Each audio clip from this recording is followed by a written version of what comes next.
do shit. Miss me with the bullshit. Miss me with the bullshit. Charged up like a Tesla. Out here messed up like a Mexican wrestler. This a gift from God, baby, I'm just a messenger. How y'all doing? It's your girl Mysterious. It's time for me to tell y'all a true story. Come from you men being so damn doggish and just low down dirty. I bark. Stop. But anyway, I'm going to the story because, we were girls all had to stay in the house. So, I would look at the windows, these little guys. Oh my God, across the street. And her dad used to say, you can't play with them guys. I don't never want to see our girls around them guys. So we would never, we would never talk to them. We never ever. But her and this one guy, they was like really like each other. But they could never talk.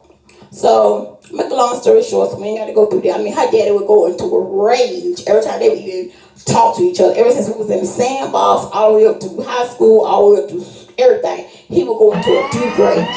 So, anyhow, this particular time, since she was not allowed to talk to him, and he was raised the same way, he was told not to talk to us. His mama would go into a whole rage when it came to him trying to talk to one of us, or just being our friend. They did not want us to talk. They did not want us to communicate. And the thing was, we were all neighbors, just like bam, bam, bam, bam, neighbors. Okay, boom, boom. Here we go. Moving on. So, make a long story short, we all, separated in life. Everybody doing their own thing. Okay. My friend, by her dad being who he was and all this, she and her dad never really had a good relationship. So her and her mom had a big falling out. And she, it was like, they just kept having a lot of family problems. So she ended up moving far away from everybody. She always kept in contact with me. But me, myself, Mysterious, so going through her own personal life stuff. So we sort of lost contact a little bit. True story. So I kept getting this weird phone call. I'm like, who the freak is this? Keep calling my phone. I answered the phone. This is the guy answered the phone call. And when I actually answered the phone call, oh my God, it was my homegirl Sarah. And she said, hey, Pumpkinhead. Yeah, that was her little nickname. She used to call me. She got mad at me. I said, that's why I put on an orange shirt to tell her story. And I said, bitch, where you been? And she was like, girl, I'm not doing good. And I said, what you mean you're not doing good? And she said, I just hung up the phone with my mom and dad, and I'm not doing good. So, me being mysterious, I'm thinking all kinds of crazy things. I mean, you need me to come to Florida?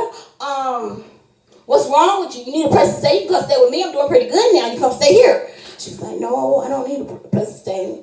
And she was like, well, I'm going to tell you what happened. I said, okay. She said, you remember the little boys on the street that we could never, ever talk to? That they was not allowed to talk to us? I said, yeah. I said, Milo and them, yeah, I remember them. But that's not his actual name. His name's something else. But I'm like, Milo and them, I remember them.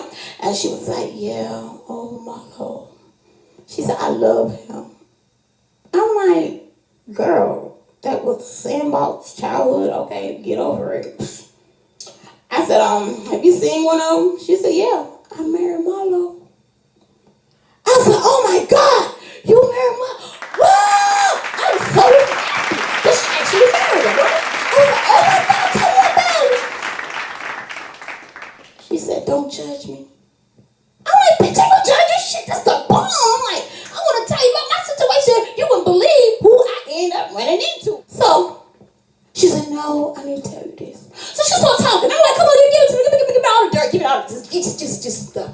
And she said that she was working at this bank, and Marlo came in, and when she looked down at his ID, when she really knew who she thought she knew him in the line, but when she looked down at his ID, she actually knew really knew who he was. So she was like, she's a friend. Eyes on click. They clicked. They started talking. They went out on a date. I'm trying to speed this up. They went out on a date. They fell in love. They was married. I said, well, why do your parents feel about it? She said, well, I haven't talked to my mom and my dad in years. I'm just done with them. I was like, what? She said, shh, you know what, pumpkin head, stop calling me that. She said, you always talk too much. She said, but listen. So I continued to listen, right? I'm like, what? So she was like, well, anyhow, I stopped talking to mom and dad a long time ago. She said, but I talked to them recently. I was like, okay, go. You won't let me talk because you said I talk too much about. She was like, anyway, pumpkin head, let me tell you this. She said, girl, I'm so hurt. I'm like, okay, come on, why? And she was like, well, anyway, I'll make a long story short. I married him. We was married for a year, happily married for a year and a half. Mama woke up one morning and decided, baby, we need to tell our parents we married. They called Marlo mom first and Marlo told his mom, guess who I ran into? And he was like, who? I ran into Sarah. He was like, oh, okay. And she was like, and she, his mom was so excited to hear from him. Like, well, mom, I got something to tell you. He was like, what? I got married. He's like, how you gonna get married without me? So, well, because you wasn't gonna prove who I married. Like, who did you marry? She was like, I married Sarah. And the mom was like, she went into a rage. And he was like, Mama, good God, it was when we was kids. What is wrong with you? So she hung up the phone on her son. Just hung up on the boy. Didn't tell him nothing. So I'm like, okay, so what was her damn problem? The bitch was already crazy anyway. She goes, shh, hush, pumpkin head. I said, stop calling me that. Damn. Okay, so she went on. So she was like, anyway, before she got a chance to call her parents, his mama called her parents. So I was like, toodaloo, they can get mad, get glad locked. This is where this shit got good. Now I'm sitting here because I'm getting ready for work. Girl made me late, and I want you to know I've been married for a year and a half, and I have some more good news. And the mom was like, well, you don't have to tell me you've been married a year and a half. It's just the point that you married Marlo. So the mom, she was like, well, Mom, what's so damn bad about Marlo, okay? He's a good guy. He's very, very good to me. And me and him are expecting a baby. And if you guys want to see our grandchild, I'm going to need you guys to respect my husband, Marlo.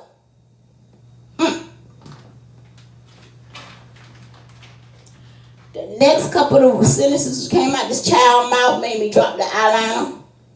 I sat down on the side of my tub, and my mouth was like, what? And this is what she said to me. She said, after I had that outburst, Pumpkinhead, she said, the next day, my dad got on the phone in between me and my mama hollering at each other. Because my mom, the reason why she had a problem with her mom, she knew her dad used to always do stuff to her mom, and her mom would always accept it. And that was her thing with them. But it's more deep into some reports that she told me not to tell, so I'm not going into that. But that was her personal thing. So anyway, come to find out, and what broke the camera back was as the dad's talking to her, here comes Marlo mom. So Marlo mom done bust through their front door over there, said, no, it is time. So she's like, time for what? Her mom, Sarah's mom, gets up and say, no, not over the phone. So Sarah like, what? Tell me what? It's time for what? So, she said, get out of my house, bitch. So, they're in the background going, the mom's going at each other, and the dad's still on the phone. So he in the mix of trying to break it up. And in the mix of trying to break it up and talk on the phone at the same time, I guess the frustrations got so high in the room, and somebody burnt the shit out of their mouth. That's your goddamn brother. Oh. Yes, she said she could not figure out. It took them so long to have a baby. So, they've been together for a year and a half. They've been together for like longer than a year and a half, but married for a year and a half. And she said, yes, they were sisters and brothers. The daddy always messed with the lady across the street. The mom knew, that's why she always kept her girls away from him. The woman ended up having 3 boys, and the mom ended up having 3 girls. This is a bullshit, but all of them lived in the same motherfucking neighborhood. Me and my mom and my little brother, we were just clueless to the motherfucking situation because we had no idea all that bullshit was going on around us, okay? So, my friend Sarah, to all you sorry men out there that's doing shit like this, her daddy destroyed her life. After she heard that, she called back the next day, her and her husband, and she said, is it true? And her dad said yes. The reason why I didn't want you guys playing with the boys across the street, and the reason why his mom didn't want the boys across the street playing with you girls across the street, is because y'all sisters and brothers. So she said, I don't want to talk to you, Dad. I want to talk to Mama. And her mom come to the phone crying. She said, Mama, don't please tell me you didn't know. She said, yeah, I've been knowing. She said, so you telling me all these years you knew the boys across the street was my brothers? So she said, do my sisters them know? No, they don't know, but they will know now. So Sarah was like, do y'all know what y'all just did to me? I mean, she's in tears. She said, B, I was crying. I'm devastated. So after that phone call, I'm just sitting there looking in the mirror like, I still got that on my mind, but like days went by, I haven't heard from Sarah. Months went by, I haven't heard from Sarah. So I decided to call Sarah today. And I called, and I called, and I called, and I could not get through. So I found her sister. Looked her sister up. You know, now we got Google anybody. Google up her sister. And I got a chance to talk to her sister. Her sister finished the story. Apparently, after they got off the phone, her and her husband had a conversation about what they were going to do about the pregnancy. Of course, the man, he wanted to keep it. Sarah said she couldn't bear the fact of having her brother's child knowingly. I mean, these two people was really, really in love. Sarah said Marlo ended up on crack, cocaine. He cracked out right now, roaming around. Sarah ended up, she went to the nut house. That's why I have not been able to get in contact with her. I don't like she went cuckoo instantly or what. Just said she just sat there one day and she had a gun to her head and she went crazy and just started trying to do shit to herself and they had interlocking her up. I said, OMG. Now y'all kind of tell me, it's a secret that, my mom used to tell me, don't do anything in life that you're ashamed of. Because if you're ashamed of it, that means you don't need to be doing it. Come on, man. Now, this man just ruined both of his children's life with his damn penis. You nasty motherfucker. Both. Man, I want to call the father name out so bad up here and just expose his little nasty ass. But that's not my place. That's not my thing. I'm only doing what the sister told me. You know what I'm saying? What they told me I was allowed to say. So, because I asked them, could I do a YouTube on it? And they was like, yeah, you can do a YouTube on it. Just watch what you say about the family. I'm going to send this video out to my girl, Sarah. I pray to God, did you get it together and come back out? You know, life is like a box of chocolates. You never know what one you're going to get. And I'm going to say that to say this, you know, there has been mysterious story time. Woo, that was a deep one. Woo, damn. I'm sorry, y'all. Okay. There has been mysterious story time, and have a nice night. Of course, you know, I have to get my dedications out. I have an add-on list, 2 new people. I have to get my dedication out to Roger and his wife. Thank you guys for watching my YouTube channel. So would like to thank my girl Domino's Vet for all you do, what you do. Portland, Oregon, my best friend, Carmen. Thank you, appreciate you. And remember, my favorite line, sprinkle a little Jesus on everything you do and it won't steer you wrong. Mysterious, you know my song.